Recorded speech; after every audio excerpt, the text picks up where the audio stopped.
In his own lifetime, people worshipped him as God. He will be talking to his congregation of people and he will say, just wait.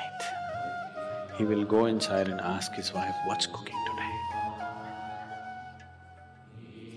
His wife Sharada felt so ashamed of this. He said, no point crying, time has come.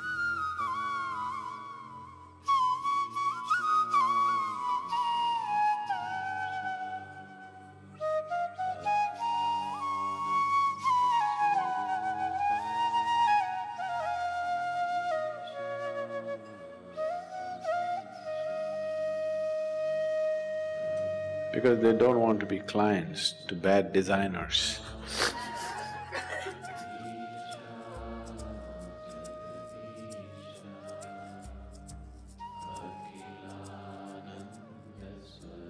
Now I want you to… whatever I say now, I want you to understand the right context because this can be easily misunderstood.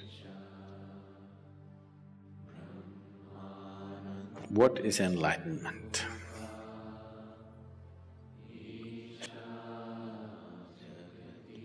There was a time in 60s, there used to be ads in California saying, if you go to India, it will take 12 years, $25, 1 hour, you can be enlightened here.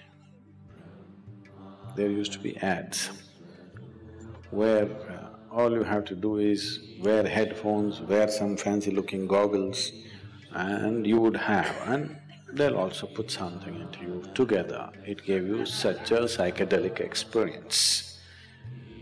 So, people advertise. So, what is enlightenment? You know, repeatedly we're going on saying asatoma sadgamaya, asatoma sadgamaya. What it means is, you're trying to invoke yourself, I want to move from untruth to truth. There are many ways of looking at it. To put it very simply, the fundamental untruth about you is, right now, what is not you, you are experiencing as myself. This is a piece of earth. Repeatedly we've gone over this. But right now, you experience this as myself. This is an untruth, isn't it? If I experience this, a sofa, as myself, definitely I need a couch, isn't it? Yes, sir?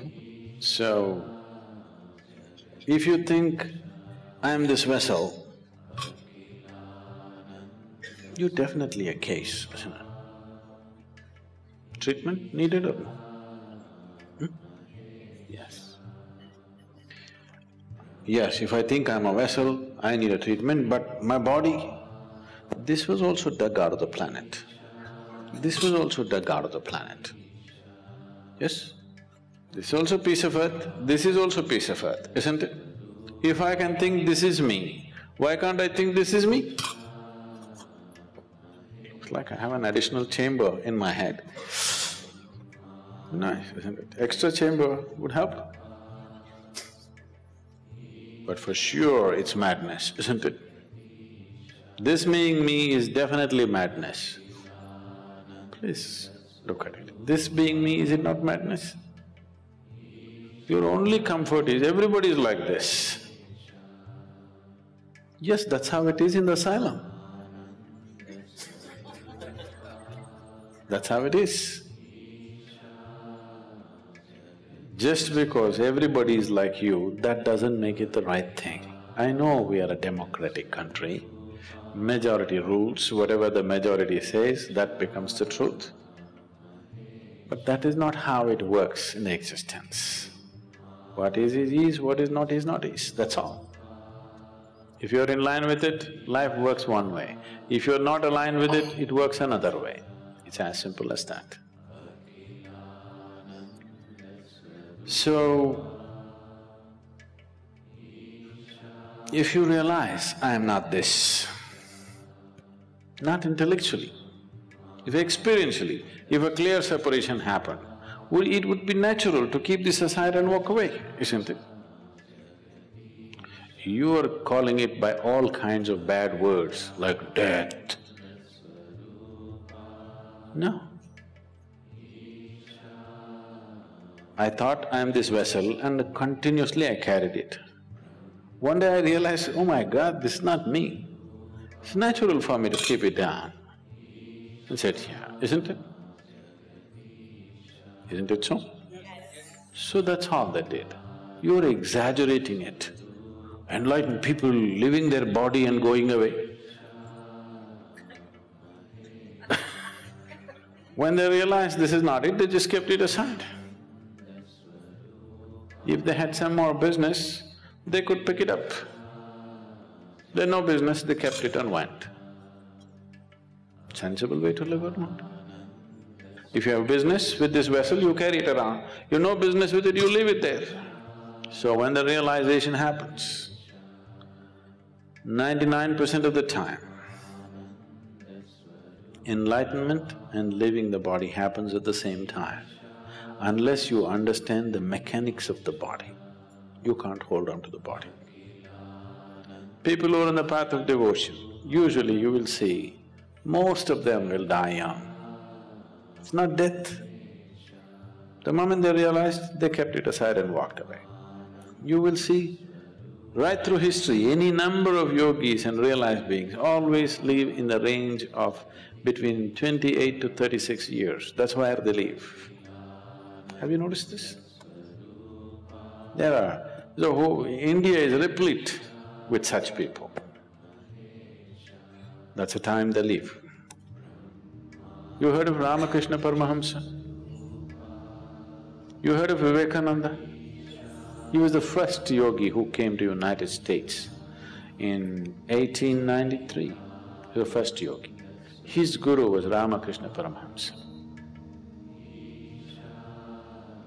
He's a devotee. He has a mother goddess and he's devoted and he's in a different way altogether.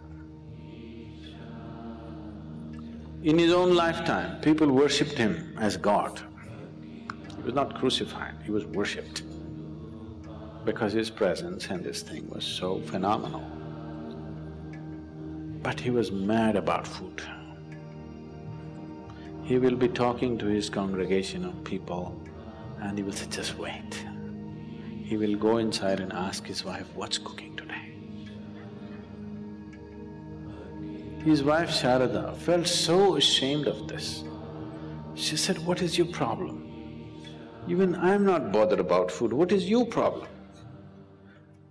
We see you as God, what is this madness about food? He said, that's okay, but what's cooking? One day she felt so ashamed of this and she told him, I'm ashamed of you. Why are you mad about food? So he said, in that part of the country, always food comes on a large… in India we don't eat on plates like this, we eat on a plate like this. It's called a thali. A plates with served food is called thali. He said, the day you bring the thali to me, the day you bring this food to me, if I show no interest in the food, you must know there are only 3 days left.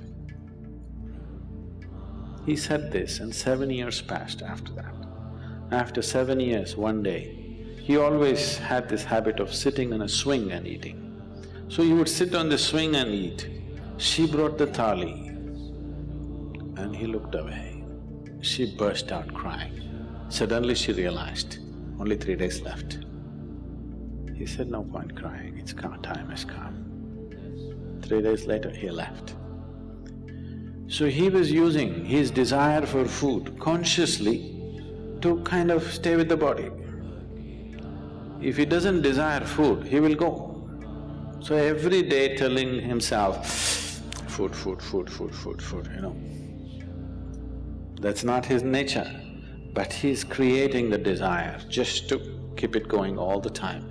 He sits here in the satsang and if the experience becomes big, immediately he gets up and goes and says, what's cooking, what's today, I want to eat this, I want to eat that. Just thinking about food, desire, creating a conscious desire for food just to stay glued. Either you must create a desire like this, there are other kinds of tricks, or you must understand the mechanics of the body.